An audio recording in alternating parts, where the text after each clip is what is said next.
other team in the tournament twice throughout group stage. Liquid's got a taste of how everybody else plays now. They were able to defeat Flash Wolves the first time around. A lot of people were looking at these two teams as the two to be fighting over fourth. Let's see if they can do it again. Go head-to-head in not just those standings, come out on top there, but in the tiebreaker as well. It certainly is, and already as we jump into pick ban phase, it is the normal bans coming through for Liquid, you know, attacking in on that early game champion pool and then taking away the flex picks that maybe they're not used to playing right now, Frost. I'm actually just going to get curious if maybe we'll see the Sona and the Taric split up. We did try to see Liquid take a crack at that one. Didn't necessarily feel very good, but otherwise, like you're saying, there it goes. It was standard until that point. Well, with Taric out of the picture, he's kind of the one that catalyzes a lot of those strategies. There's not really a substitute, whether it was the Master Yi and Taric funnel back in the day when that first got popular, the Sona Tarics of today, nobody really takes his place as Team Liquid will ban out the Jarvan here. I find this really curious. The fact that TL banned from blue side both Rek'Sai and Jarvan, now I thought it meant that they wanted the Akali priority, but immediately you see Flash Wolves, they recognize that Jensen, you're not getting this power pick. I like Ryze. My question is, how far down does Xmithie have to go into his champion pool to find an 80 jungler that works for him? If he doesn't have Rek'Sai and if he doesn't have Jarvan, he's been going to the Hecarim, but they need something much faster in my opinion. And I think that will be Olaf as we see this pick ban continue to go through, because Olaf does have those key win conditions of being quick early. We just saw our first Karthus of the main group stage, and it is so slow to get rolling. And Olaf would absolutely dumpster something like a Varus, can just rock into that backline and start slamming him with those axes. Well, that Varus is going to be the first pick here for the Flash Wolves. Got some lane power in that one. Remember the first time these two teams went head-to-head just a couple of days ago? Flash Wolves had a real big problem with Team Liquid. They only found themselves a single kill over the course of the game. Their solo lanes were heavy scaling champions in Vladimir and Azir, so I wouldn't be surprised to see them go for some more early game this time around. Tahm Kench, the next lock-in for the Wolves. And that's because the Flash Wolves have kind of fallen back onto their team fighting roots, when what made them successful in the LMS was their ability to have high tempo games. You know, we keep calling them a slow team in kind of the same bucket of TL, but if you watch them domestically, they were leaving lanes at 10 minutes, they were taking Rift Heralds at 12 minutes, and everything across the map was exploding. It's just at this tournament, then they'd be like, we can't compete with the early game, we must always 5v5. Yeah, they are defaulting towards that, but there have been windows where you can see them trying to break out of the mold. At the same time, TL going back to a global composition here. We said they haven't really decided, you know, the fast or the slow, the flex picks, or just what's traditionally worked. Well, this time, a heavy macro game can be set up through Ryze and Galio's ultis. Fun fact, Kai'Sa Galio was actually the bottom lane duo Flash Wolves played against TL in their first meeting a couple of days ago, got smashed by the Lucian Braum,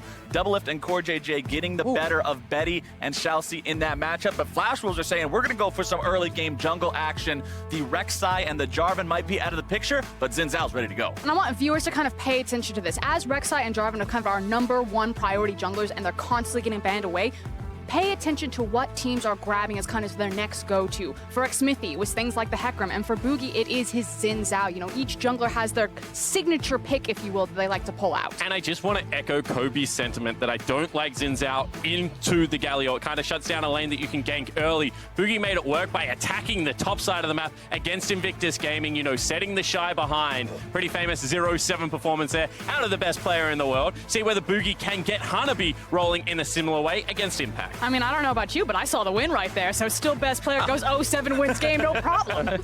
Better top wins in the all chat. We all know how that goes, but Flash Wolves are going to ban away that Gangplank. They're looking at the enemy team, saying that Ryze is likely going mid. Gangplank has been a staple pick for Impact, who has been having a pretty good tournament here for himself. As you already mentioned, Frost, he's definitely not the issue on Team Liquid right now in their losses, so they want to eliminate that. Also getting rid of the Trundle we saw from Xmithie earlier on. It's kind of a double-edged sword for me in this GP. Like, you know that Impact's probably going to grab it if it's left open, so you can look for windows to punish it if you have a good counter pick, if maybe you want to scale alongside of it and then just be more explosive in a late game. So I actually find it interesting that Hanabi's saying, no, we're actually going to try to pressure here. And this kind of points in the direction that Flash Wolves are changing their playstyle kind of mid-tournament. They're relying more on Hanabi in that top lane. Yeah, they certainly are, and they've been able to ban away so many top laners here, you know, on hit Nico as well as the Yori. Gangplank hits the bench, which means that Kennen is going to be the lock-in. Now, Rise has a good matchup into Kennen, but this will show whether Impact is comfortable taking a flex mage into a top lane to shut something down. Which has been one of the conversations about Team Liquid. When Akali has been brought up before as an example for this team as a flex pick for many other teams,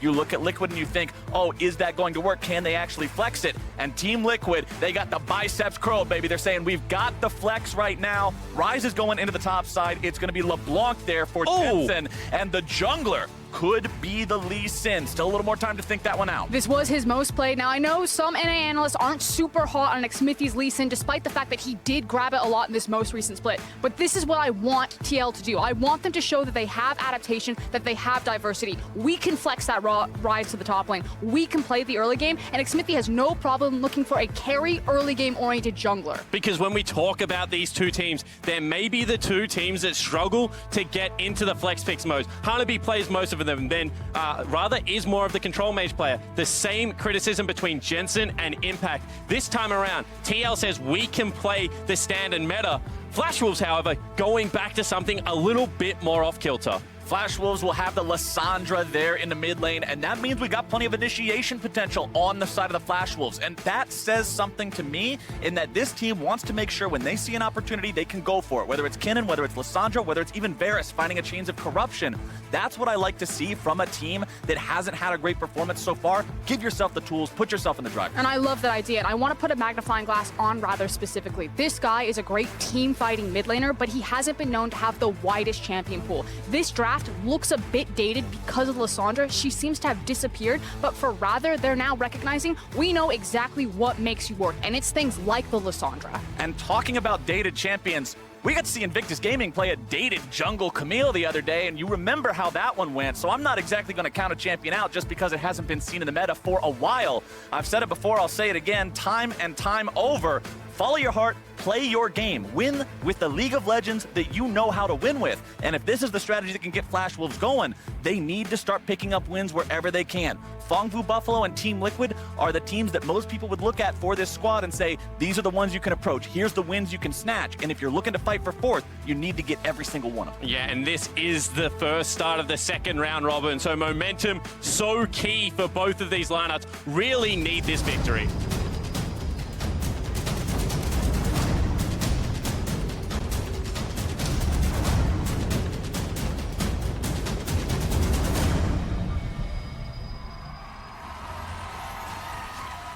The teams are out onto the Rift, and it is match number 4 of the day here on Summoner's Rift. A rematch between Team Liquid and Flash Wolves. The two teams a lot of people are expecting to be fighting over 4th place here as Jensen makes his way into the mid lane, rocking that IG skin, not just a chroma. Yeah, it looks very, very fly there. However, I want to hit on why Lissandra was forced out of the meta. We said what hasn't been seen all that much. However, nerfs coming in on this patch meant that the Q cooldown level 1 has gone up to 10 seconds. That means it's so hard to contest the first wave. Wave clear, a crucial way to shut down a roaming assassin.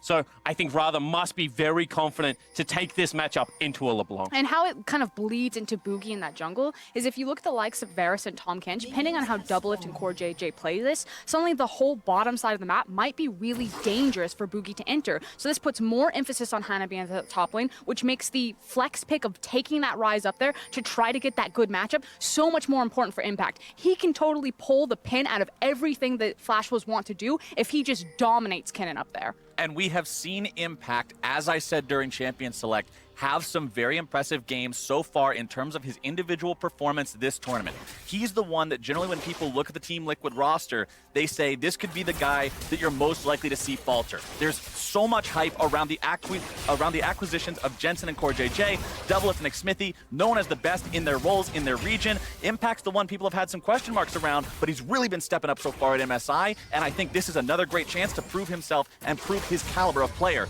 as Core JJ goes in for the taunt here bottom side. Not going to find. And why we kind of have the camera looked at this bottom lane, I want to challenge some of the preconceived notions that we have about Varus Tahm Kench versus the likes of Kai'Sa and Galio. Although I'll hold it, little bit of back and forth. The idea is that Kai'Sa and Galio are trying to control the lane through their all-in potential and their massive damage output, whereas Varus is there with the Tahm Kench because he just wants to contest the shove, and it really will come down to how you play this 2v2, who feels more comfortable in these matchups, because it really can swing either way, depending on who's piloting those champions. Yeah, and at the same time, Tahm Kench has always been one of those supports that packs a surprising punch if you ever overextend onto him as a melee champion. Now, you have a look at JJ playing the Galio, Smithy on something like the Lee Sin. You expect it to be a defensive lane, but bottom line is have shown us in the past that it can flip either side.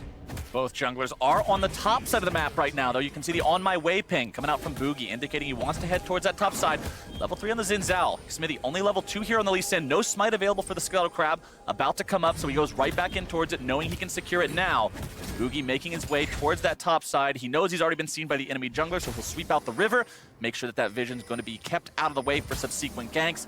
As Smithy heads back into his own jungle. Both of these guys very much aware that the top laners know they're around. There's not really a play to be made up here.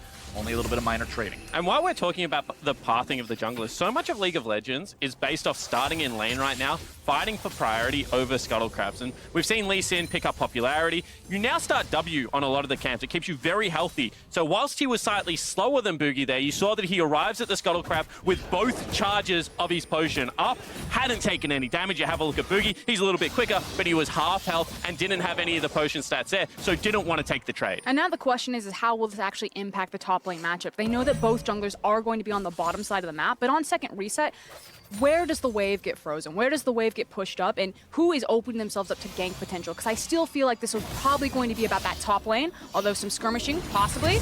Smithy going in. It's going to be Boogie who acquires the Scuttle Crab, but Smithy's able to find the better of the trade early on here. Going to keep continuing forward. Aggressive ward hop to stay on top of Boogie. Sonic Wave number 2 likely going to be ready here in just a moment.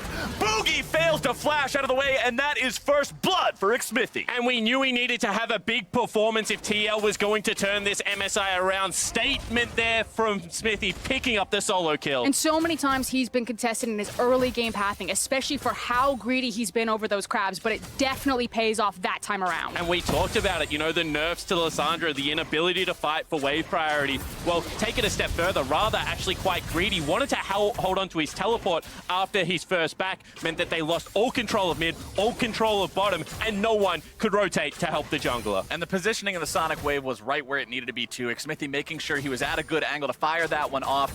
It didn't get, Boogie didn't get the flash off in time, excuse me. As you can tell, he wanted to try and wait and save it, see if maybe he could dodge naturally, but again, just a little bit of greed. It's a deadly sin for a reason. And it puts Team Liquid off to a small lead here for themselves. Jensen and Rather trading back and forth in the mid lane. And let's talk about Jensen a little bit, because this is a guy who in Team Liquid's wins, they are 2 and 3, about as even as you could be after the first round robin. And in their wins, he popped off. He looked really good. He was hitting some big score lines, making some big plays. But in the losses, he seemed to seriously falter. And unfortunately, it's kind of that stack ranking there, you know? It's Jensen trying to look up to the likes of Caps, Faker, and Rookie and kind of take his natural tendency in that 4th place position, but you do want to see if he can kind of punch above his weight depending on matchup and make it work for him. And this is an ideal first blood to really get Smithy rolling, because as you mentioned, it had everything there. Had the landing of the Q, the ward hop, as well as the weaving of the auto attacks with abilities beautifully for Lee Sin, as well as that last Q landing to secure the kill. And you can see on the side of your screen there, 6-1 in 2019 spring for Smithy on the Lee Sin.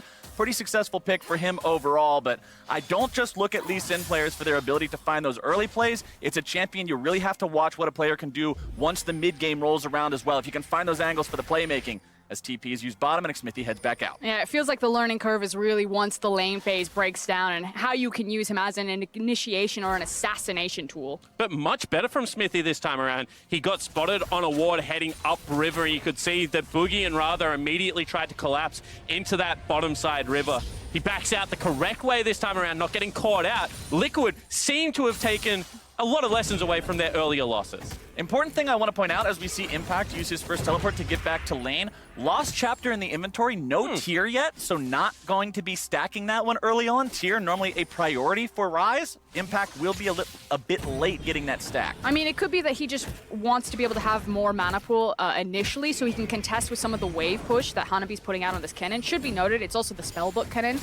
Used his TP, so is now swapped over to the Ignite. So again, if you're trying to compete a bit more with the wave clear that you have the mana pool versus the kill pressure for Kennen. Rather in the mid lane, getting himself away with the claw. Smithy trying to make some sort of a move here, but considering no Dragon's Rage is available, it will be hard. Lissandra is a rather tricky gank target. Oh, bottom lane here. Bottom side, CoreJJ going in for the taunt. Chelsea doing a good job keeping Betty away from that one. Doublelift still going to find some good damage down onto him. Not quite enough to detonate the plasma, but still good enough to get some solid damage there. Boogie and Smithy both going to be in this bottom lane now. Boogie coming over the wall. Smithy could be in some trouble. Finding the Sonic Wave, having a flash away. CoreJJ thinking about maybe following this one up, but will back away instead. Health bar is not good for Team Liquid here. Yeah, it was also the fact that Rather was cheating down towards the river, so they knew that maybe they look for the engagement tool, but unless they can instantaneously burst someone, and you're still looking at a Tahm Kench with Cleanse there, that Lissandra's going to very quickly be on top of you. Man, I want to continue kind of the narrative of the item builds in the top lane, because I don't think it's only Impact that's got a slightly strange item build. We're going to see the Proto Belt coming out. Hold that thought for 1 minute. Maybe Smithy getting invaded here, bottom side jungle. Remember, he does not have his flash. Was used in the bottom lane play where he found himself in a rough spot against Boogie and the bottom lane of Flash Wolves, but Flash Wolves not going to invade this one any further. Smithy wanting to get that level 6 as soon as possible. Very close. And I want to kind of talk about why, before we jump back to the item builds, why this bottom river is so dangerous for TL. Now that you have access to Abyssal Voyage, as well as Rather making sure he's getting the rotations with Lissandra, this bottom river becomes Flash Wolves territory. It is really difficult for TL to find their window to move up in here safely.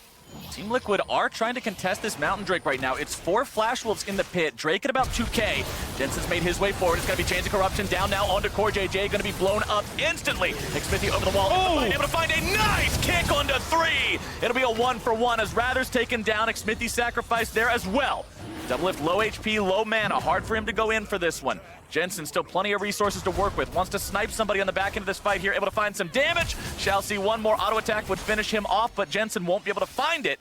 And that means no more Flash Wolves dying just yet. Jensen's still thinking about it. Maybe he can go forward. Maybe he can find something. Flash into the distortion. R means he's got it, and that is 2 over to TL's mid lane. Yeah, so TL tie up that skirmish, but more importantly, force them away from the Dragon, the area that they had so much control over before they started up. As we take a look at this is actually only 3 members of TL having to come up and try and contest. And it's just hero plays here. Smithy, it looks amazing, because right now for Flash Wolves, you're like, oh, no, it's over. But to find this type of hero kick, locks up 3 members, and then Jensen perfectly timed on the backside to have the follow-up damage. Yeah, and didn't have the ultimate available, so no double distort. Could have been much worse initially for the Flash Wolves lineup. And you can see right now, Hanabi being forced out of lane. And I just want to go back to it. He's going Proto Belt. That's the team fighting build. He's got himself the Spellbook as well. He's trying to weather a tough lane. If he wanted to contest this, you would expect to see maybe a Gunblade, have the sustain option there, as well as that 1v1 kill potential. Gunblade plus Cannon Ultimate plus Ignite should be enough for an early kill against Ryze, but Hanabi just doubling down on what the Flash Wolves do well, and that's team fighting. Smithy grabbing that bottom lane. Scuttle Crab gets him up to level 7. You can see Boogie had only just hit level 6 after taking his red buff.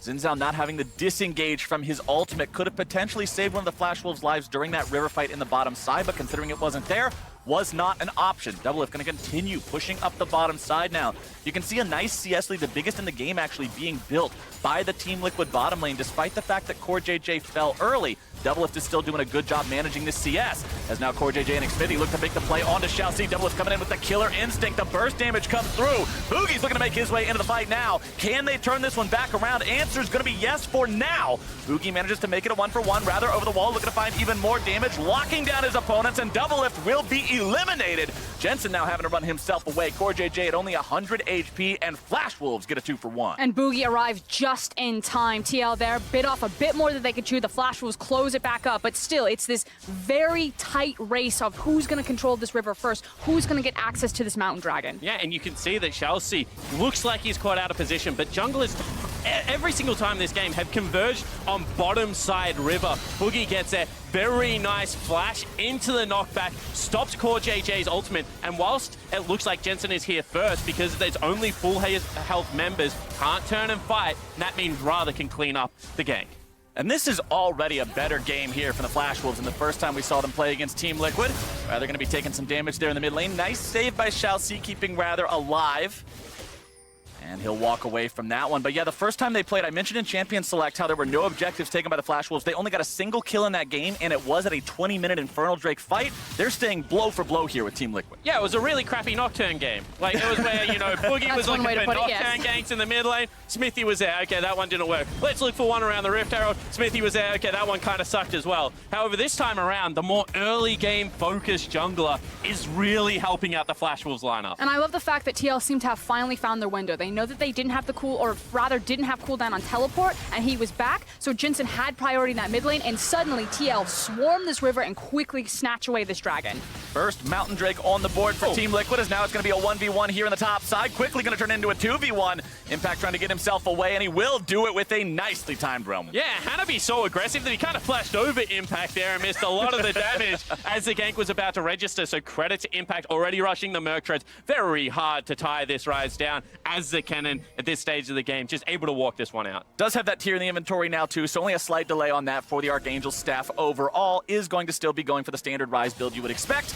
Now going to be trading back and forth with Hanabi here in the top side once again. Finding plenty of damage here on the Rise. So much DPS potential from a mage like that, as Boogie and Xmithy could potentially get into a fight over this control ward here, but when Rather shows up, it's a fight Xmithy doesn't want anything to do with. There you go. There's no reason to take that. Look at Jensen. He's under his tower. He'd rather clean up this CS and walk over and grab his blue. You can see, again, the jungle is just always on the same side of the map. You can very much tell that the early part of the stage was about gaining an advantage for the key match of this game. It's going to be Double Lift versus Betty in a lot of the team fights. Both of these teams do like to group around objectives, do like to show that they're able to outposition and then out-team fight you. So, you know, let's secure advantages. And it didn't really go either way. Now, as they try and get their split-pushing threats ahead, back towards the top side, back towards the Rift Herald, that next objective. Yeah, and that's a big curious point for me. It's the fact that with this type of composition that TL put together, they can look for a 1-3-1. And again, if we have kind of these two different buckets of teams at this tournament, it felt like Flash Wolves and TL were kind of your 1-4, your 5v5 teams. Sometimes they look for a 1-3-1, but not in the same way that IG or G2 would. My eyes are on how Jensen and Impact can rewrite that narrative and change it on the MSI stage. And whilst both of the teams do 1-3-1 quite well, it's the collapse that you need to be afraid of. Because when you have a look at it, Rise with that Realm Warp, as well as Jensen on the flanks with the LeBlanc is going to be able to snipe out individual members, catch up the stragglers. Once again, converging around the big objective on the map. Now, however, Flash Wolves once again look to contest. TP's coming in. Rift Herald going to be taken down very low. Boogie going to be the target here at the start. CoreJJ looking to find some sort of a fight on the opposite side. It's going to be slicing Maelstrom into the middle of multiple people. Boogie going to be killed off first. Going to find a kill on a double lift before he goes, though. CoreJJ going to be the next target. Xmithy already fallen now as well. 3 dead on the side of Team Liquid. And Flash Wolves will take the fight. Yeah, Flash Wolves win the fight. Now they just need to guard this Rift Herald here. You can see that Jensen wants to get in with the distortion over the wall, but Xiaoxi spots him out. Can he get it?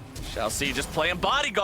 Trying to go forward there, see if maybe he can chase Jensen down, get the Devour, but he won't be able to. What's nice is while multiple members of Flash Wolves are trying to guard this Rift Herald, you can actually see the Impact was in the mid lane, getting some chip damage on that mid lane tower, and again, continuing to accumulate wealth as this Rise. At the same time, Hanabi rotates into the top side of the map, starts doing the same thing there. So really, Flash Wolves come out much further ahead from the exchange. They pick up the 2 kills, but they also deny this Herald. Taking another look at this one, you said that it was going to be about the big 5v5s, and both these teams were primed and ready to go for it. But it was the 2 flanking options of Flash Wolves cutting off the solo laners of TL. That teleport on the control ward meant that Jensen, meant that Impact could not join the fight, and they also couldn't stop the engage. And this is the point of the game where last time, Team Liquid pulled ahead and stayed there. It was the 13-minute mark or roundabout there where this game fell out of Flash Wolves' hands the first time these teams met. Once Liquid got ahead, they never lost that lead. But now here we are, 16 minutes into the game. Flash Wolves has a minor but still apparent lead of a few hundred gold. They stopped their opponents from getting that Rift Herald and securing the Eye. Yeah, you got the kill, but it's worth, what, 100 gold at that point? It's not that big of a deal. Flash Wolves are looking so much better this time around. I'm impressed with how they've played so far. But they have very clear kind of a telegraphed playstyle of how they want to play this out. Jake talked about the itemization choices from Hanabi, that this is the team fighting Kennen versus that side lane Kennen. So again, it's this idea of the 1-4, I'll hold it, Smithy's in some trouble, knocked up into the air and beaten down by the spear. Boogie makes sure he grabs himself another one. 4-2 and 2 on this Xin Zhao. It's about this aggression and knowing that you want a 5v5, that you're looking to constantly find skirmishes, find fights, and that Flash Wolves will keep throwing it at you. Whereas TL have options that they can try to match the 5v5 with their Kai'Sa, Galio, Ryze composition, or they can play those side lanes with Jinsen and Impact. And this is crazy because Impact's hitting the turret. If they want to rotate Hanabi to the fight, just don't take the fight. Back off the blue buff, take the turret, you know, play that slow macro game. But this was the criticism of TL, that they just love the 5v5 themselves, and that if you go to an objective, they'll randomly group around you, even if they don't necessarily have the tools, and still try and win. All right, let's take another look at the fight down here, or should I say the pick, where Smithy finds himself in some trouble. And this is what I'm talking about. Hanabi just gets the cheat, the quickest way through vision and get to the fight first. Meanwhile, Impact has thrown out no skill shots at all on the Ryze, and I would love to see TL just slow the pace of the game down. So you know what, we don't have to take every 5v5, every 3v3. We have the superior split pushes. Let's go into a traditional 1-3-1. And that's what Team Liquid likes to do, slow games down. This team actually has an incredible first turret rate in regular North American LCS play. However, that's still a very slow time for their average first turret take. It means not only are they always securing those first, but they're making the game slow down to a point to where it doesn't happen until long after it usually would. We're 18 minutes in, still no first turret has been taken by either side. Only about one hit left on that bottom lane tier 1, and you know Team Liquid would like to find that. And the unfortunate reality is that for TL and Flash Wolves, they really haven't been in the driver's seat for a lot of their games. And because it has been because of this absence in their early game pressure, which is being changed up. But you know, how quickly can you learn on the ground at MSI, especially when you're looking at the big boys above you? Well, you're looking at the big boys coming down to bottom lane if you're Impact right now, as Rather and Boogie go over the wall and are planning on making a dive happen here. With Hanabi also standing around nearby, this could be very dicey. But look at the rest of the map. If they commit to this dive, what do TL get back here? There's nothing else they're pressuring. Well, they're going to have to make sure they get something, because Impact is caught between a rock, a hard place, and a Lissandra ulti as the CC combo comes in. There you go, and that's an easy pickup there for the Flash Wolves. They'll take first turret off the back of. And that was such a telegraph play. They even had to wait for the next minion wave, Clayton, but they just didn't channel the recall, didn't want to use the Realm Warp to get out early. That once again gives over control of Dragon. They use a very nice Tahm Kench ult to ensure that there is no counterattack here. Flash Wolves on top of TL.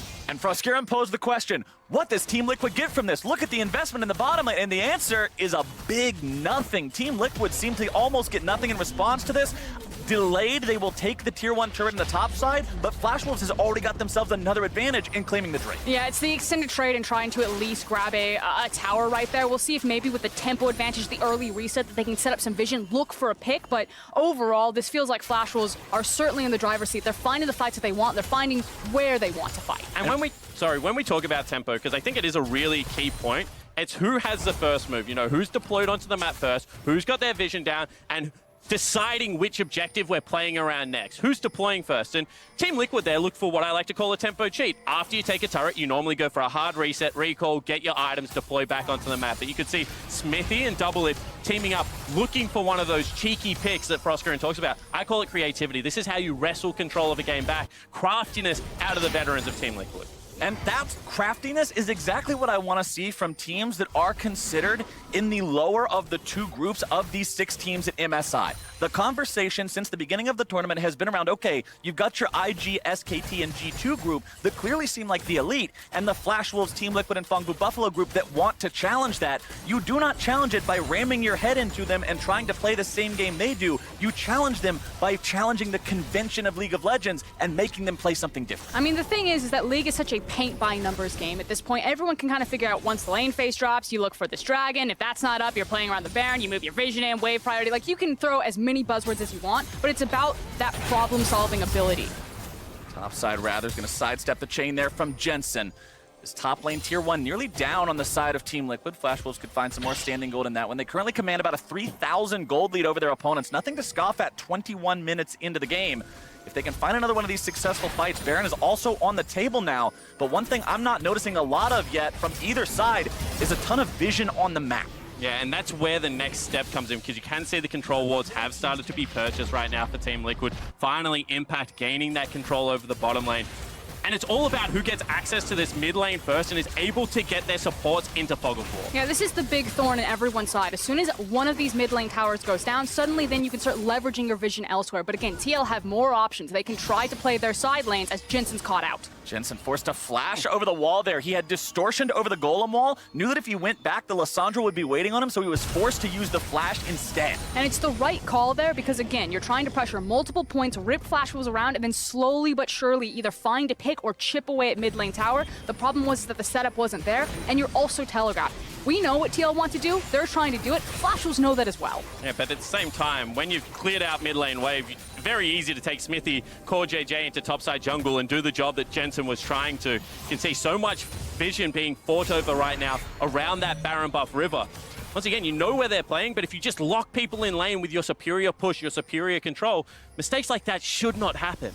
Jensen's going to be farming up this minion wave here in the top side, and as more gold gets added to his pockets, let's take a quick check-in on the itemization that we're seeing from both sides. Second item breakpoints are starting to come in from multiple members from both sides, and considering when we look at summoner spells, the vast majority of them are up on both sides, and by that I mean the only summoner spell down is Jensen's flash. The next team fight is going to explode. I actually really like this choice of lane assignment here for TL. So not going towards the LeBlanc at the top lane, but trying to play around the Rise. And not only just because Hanabi was kind of the one guy showing on the map, but who does Jensen kill right now? Like, what kill pressure does the LeBlanc have? He's standing, he wants the Varus, but Varus is standing next to Kench. There's Lissandra, who should be able to stall out long enough. And when you have an Abyssal Voyage, it's very easy that if Jensen doesn't get the immediate kill, that suddenly Flash Wolves can find that skirmish and be on top of you. Not only that, if you do want to play around Baron, the easiest way to do it is have a very strong split push or push into the tier 2 and put pressure on one of the best team fighters on the Flash Wolves lineup,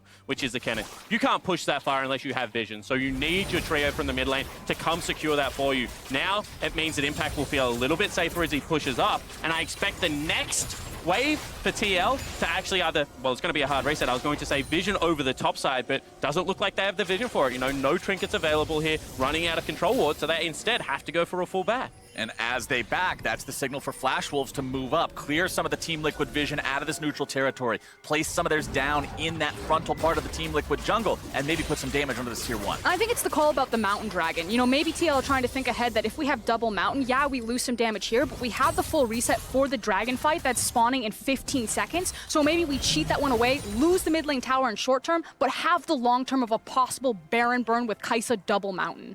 You can see Team Liquid heading towards the Baron right now. Or maybe They're we saying, just do it all now. right, if Flash Wolves want to go for the Mountain Drake, we can burn the Baron down ourselves. I mean, they have a Rise, they have a Kai'Sa, they have a Mountain under their belts already. It's not that hard to do, but Flash Wolves sniff that out. Yeah, that's a really kind of high reward, low risk play right there. You just gut check it. Is it warded? Because again, one Mountain Dragon, you have a Kai'Sa, you grab it, you burn it, this game completely looks different. And maybe you catch them in cheeky backs here, but that said, it does mean that they prioritize looking for that type of play and do end up losing out on the Mountain. That is another objective, going over to the Flash Wolves. Team Liquid, a squad that's normally pretty on top of that neutral objective control, very high stats in terms of Drake and Baron percentages in regular play for the North American LCS. However, this time around, the Flash Wolves are managing to go pretty even with them. And we keep talking about the two buckets that we've put the teams into, and Flash Wolves and TL, along with SKT, were the slower, more methodical, you know, play the game of League of Legends out a little bit more standard. So whilst the average game time is between somewhere,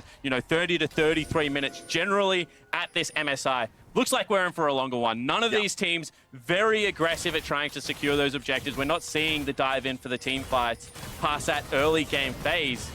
See whether any of these teams can get the macro leads they're looking for, because it does not look like these side lane collapses are working. And I want to go back to something Froskurin said earlier, talking about how, unfortunately for both these teams, they felt like passengers in their own games against a lot of the other teams here so far at MSI.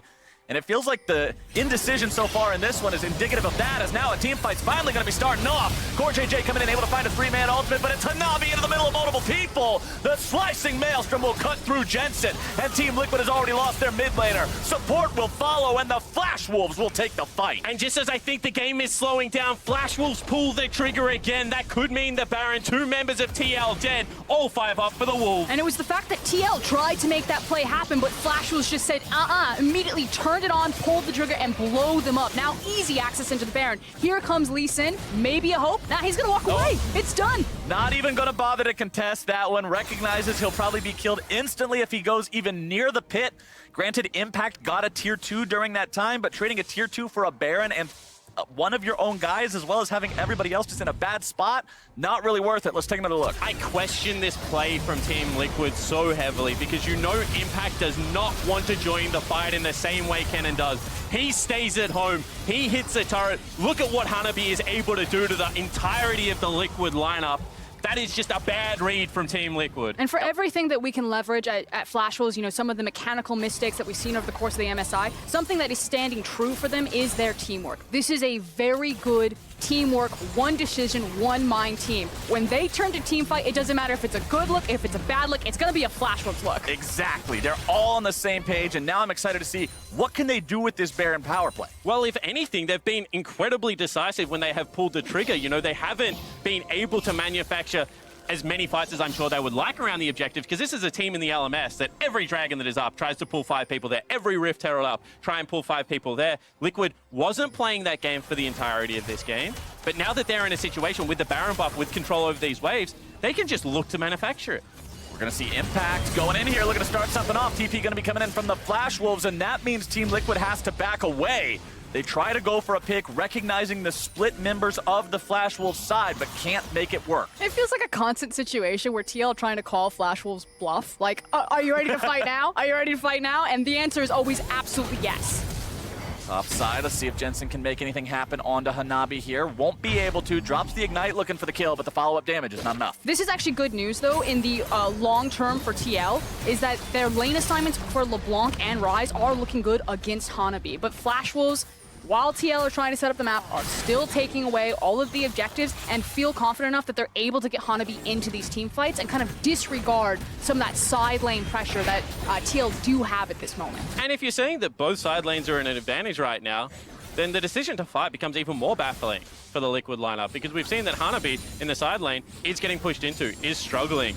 And then you have a look at what he's able to do in the team fights and the effectiveness as Kennen with that proto belt as an overall champion, you know, now going back, has himself a stopwatch. He's just going to have so much impact. So not being able to split up the map, not being able to keep Hanabi away from these key fights seems to be the kind of the biggest problem right now for the Liquid lineup. Well, Baron has about another 45 seconds left to go. A couple turrets already knocked down on the side of Team Liquid. Flash Wolves have got themselves a few small advantages from it, but not a game-breaking Baron power play so far. Critically for Team Liquid, every single one of the inhibitor turrets still stands. They haven't had their base broken. There's no inhibitors exposed.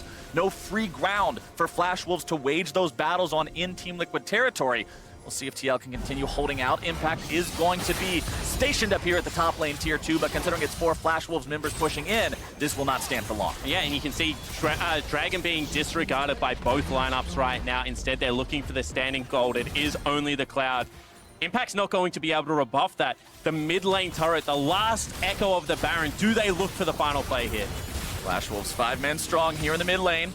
You do have that Slicing Maelstrom ready to go on Hanabi. Ghost in place of Flash thanks to Summoner's Spellbook. So that should have been the final play of the Baron. Nothing left available right now. Look for the reset. I feel like they still are sticking around. This is where it becomes a little bit more risky. Because they know TL are looking to bite right now, and Hanabi, if he gets that flank, I really like the vision, though, from TL here to actually catch Hanabi looking for the flank and now backing out from this. It should be easy access to the Dragon, but Flash Wolves are fine taking this trade. But remember what Spawn mentioned earlier, talking about who's going to be the one who starts things off first, who's going to have that small little lead in terms of time. When Impact is across the map and has to TP in, it's a 4 versus 5 for the first 3.5 seconds of that fight, and that's long enough for Flash Wolves to win. But Impact doesn't want to fight. He's like, guys, just hold the fort. I'm out. I'm going top lane. I'm going to go hit some minions. I want to become a 6-item Ryze that they cannot stop. Which just means that the rest of the responsibility on this TL squad is to be patient here. You have the ability to disengage, so stop getting engaged on. Well, the Chains of Corruption found their way onto Core JJ, but he did a good job buffering it with the Justice Punch to get away. Impact will continue laying siege to this top lane tier 2. 2 more auto attacks would seal the deal there. Unfortunately, the minions will not last long enough to provide that time. Hanabi's going to be split pushing here in the bottom side to sort of respond to that with equal pressure on the other end of the map because he wants to stay away from the end of the map where Impact currently is. Yeah, I don't know if it's so much about equal pressure as it is just try to get the free farm when it's available for Hanabi. He's like, LeBlanc can't be around here, Ryze can't be around here, the minions are mine. Here. But you'll never watch him come up to that tower unless he knows exactly where all 5 members are. Or unless they have control of mid lane with Tahm Kench ducking into Fog of War and the ability And he's got the join. Cavalry. They have the lockdown CC. They do also have a stopwatch. This is a guy who, at level 17, can live through the initial burst with the equipment he has and bring in the cavalry. And we've got 45 seconds until Baron spawns for the second time. Elder Drake will now be the next dragon that spawns for the rest of the game, although he won't be rearing his ugly head here for a little while. Plenty of wards placed down by Flash Wolves in the Team Liquid jungle there. You can see some of those being swept out now as Team Liquid gets to go out of their base after being stuck there for a while during that Baron buff. The Flash Wolves still in control of this game. They have been for quite a while now. Still about 5,000 gold up. The good news is it's been like that for a little bit now, so Team Liquid aren't necessarily still bleeding out. They've staunched it a bit, but they've still got an uphill battle to fight. Name of the game is let that Ryze scale. And for Flash Wolves, it's to try to end this before he does. Felt I was watching the observers get tilted a little bit there, but it's fine. Doublelift noticed the ward. He came back. He got it. Everyone, calm down. And this is kind of the last bastion of hope. You know, you talk about the last stand, and Impact probably doesn't want to use teleport for the rest of this game unless it is a cleanup scenario off the back end of a Jensen pick. Keep Hanabi here. You only get so many bad decisions against a 1-3-1 comp. You know, you teleported the first time, sure you got the Baron, we took a turret. Well, next time we're going to start breaking the base. You make one more, I'll just end the game. So Hanabi has to ensure that the fight has very much started in a decisive fashion for the Flash Wolves before he can even look to leave this lane. And while I agree with you, Spawn, the one thing, or the caveat that I want to put on that is that it's TL's 1-3-1. Like, if it's just a 1-3-1 comp, completely agree with the analysis. But right now, Team Liquid haven't proven to me that they can actually punish side lanes successfully with their decision-making here. Well, they're going to punish Boogie as they take about half his HP up, and now the counterattack coming in. Flash Wolves looking to start this one off. TP's coming in from both of the top laners. Core JJ is already going to be eliminated. Doublelift now going to be in some trouble. 4-man lockdown from the mid laner. It's a double kill over to Betty, and the Flash Wolves will rend Team Liquid asunder. And once again, that might be the Baron. Instead, they actually ping out mid lane wave. They could just look for the end. It's only Jensen left standing. Flash Wolves have not missed a knockout stage at MSI before for every time they've been a part of the competition. Team Liquid have never made it past groups in international competition. Team Liquid were off to a lead against Flash Wolves earlier on in this tournament, going 1-0 the first time they fought. But now Flash Wolves are in one hell of a spot to tie things up. Nexus turrets fall, Nexus under siege. Flash Wolves win! And in the battle for 4th, the LMS will not be forgotten. You think this is done and dusted? TL, North America, guess again. Get the salty tears out, because this is not a free ride. LMS striking back as the second round robin begins. Flash Wolves fans were rightly concerned during the first half. 1-4 was not the kind of record they were hoping for, but coming back and taking down Team Liquid like that, your most likely primary contender for that 4th place spot, has got to feel good. And when you see the way in which this game went, you know, Flash Wolves playing flawlessly towards win condition. Every objective they could force Team Liquid to go towards, they fight. Versus Team Liquid's inability to stick to the plan, to allow Ryze and LeBlanc to side lane, was huge. Doublelift looked shell-shocked there. Yeah, this is not a place where Team Liquid wanted to